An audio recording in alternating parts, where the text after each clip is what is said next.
Chers internautes, bonjour. Nous allons écouter notre frère juif en ce sujet, triomphons des pensées négatives. Vite fait, commençons. Que signifie être prisonnier des pensées négatives? Être prisonnier de nos pensées négatives nous éloigne de Dieu. À l'extrême, soyons forts devant toutes ces pensées humaines pour les expulser de notre mental, de notre cœur, au nom de Jésus. Dans ce cas, que devrions-nous faire pour les combattre? Prenons autorité de ces suggestions du diable qui veulent s'enraciner en nous-mêmes, faire miroiter le miroir des alouettes en nous promettant monts et merveilles et nous apportant que tristesse et déception. Ces inquiétudes et peurs néfastes nous persuadent qu'elles sont réalité et nous enlisent, nous engluent dans son sable mouvant pour nous étouffer, nous enfoncer dans ses profondeurs. Est-ce que ces pensées nous appartiennent?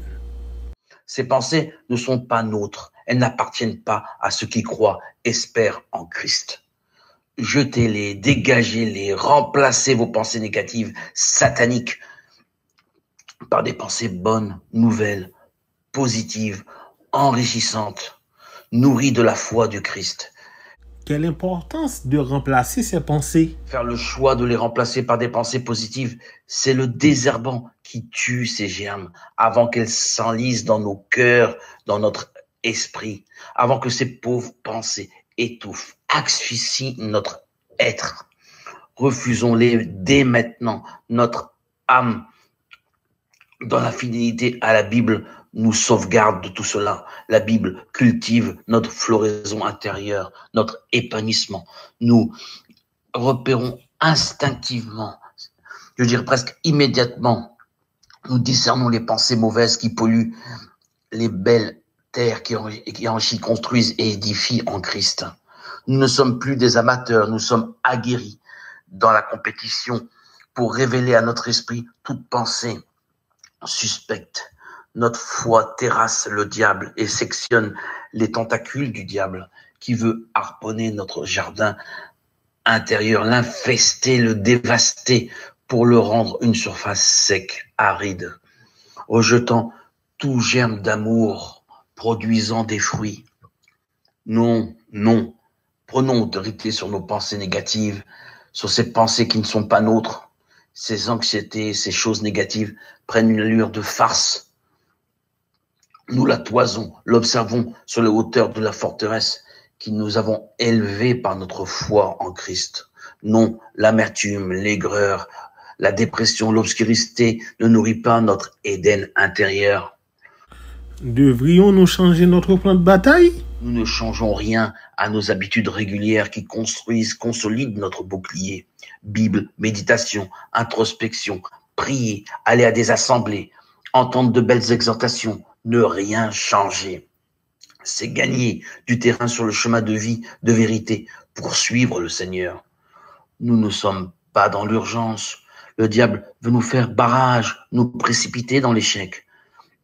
Il ne veut pas que nous prétendions au royaume. Il ne veut pas que nous renouvelons notre intelligence, que nous faisions autorité sur ces mots, sur ces pensées négatives qui nous polluent et peuvent nous terrasser. Au nom du Dieu vivant, du Seigneur Jésus-Christ, dans l'unité du Saint-Esprit, nous triomphons du diable, de tous ses pièges. Non, stop au péché qu'est la dépression, la tristesse, qu'a été mon lot, malheureusement, pendant des décennies. Jésus-Christ, aujourd'hui, est notre force, qui nous donne de discerner le langage mauvais du tentateur. En Christ, les ténèbres n'ont plus de place pour nous oppresser, agir en nous de manière active. Il ne peut plus nous atteindre, il ne peut plus atteindre nos profondeurs inconscientes. Nous avons aujourd'hui l'odorat pour percevoir un soupçon de son odeur nauséabonde de tristesse. En Christ, nous ne payons plus le prix fort de cet oppresseur et de toutes ces énergies machiavéliques qui veulent nous étouffer. Non, Satan, tes stratégies ne sont plus efficaces. En Christ, Nous n'avons pas de profil bas. Notre clairvoyance dans l'unité de l'Esprit Saint te détrône. Tu n'es plus un inquisiteur qui prend position, pouvoir dans notre mental. Jésus est notre abri. Nous échappons facilement à tes mensonges. Nous sommes appropriés la lumière de Dieu qui s'est fait nôtre dans l'unité du Saint-Esprit par notre baptême. Qui sommes-nous? Nous sommes les enfants de Dieu. Nous ne vivons pas dans l'apparence, qui sont des nuages, des brouillards n'ayant aucune consistance et qui ne peuvent nous cacher la lumière de Jésus-Christ qui nous a été donnée par notre baptême. Ces pensées négatives ne sont que brouillards, fumées, qui nous laissent croire être des murs infranchissables. Faux, marcher, traverser. Ce brouillard qui n'a aucun poids est démystifié par notre foi. Nos pensées dirigées vers ce qui est juste, propre, vrai, dans la parole de Dieu, dans la pensée de Dieu, nous font triompher. Enfin, comment concevons-nous le combat spirituel? Le combat est si simple si nous ne nous identifions pas, si nous ne prenons pas corps avec ces pensées de peur, d'angoisse, de tristesse, si nous ne nous laissons pas embrouiller par ces brouillards. Proclamons Jésus, déclarons notre flamme à Jésus, lisons la Bible à voix haute pour chasser les démons qui veulent envahir nos pensées. La lumière de la Bible prononcée à voix haute chasse l'obscurité silencieuse du diable qui veut s'immiscer dans nos silences, dans nos pensées, dans notre monde intérieur verdoyant.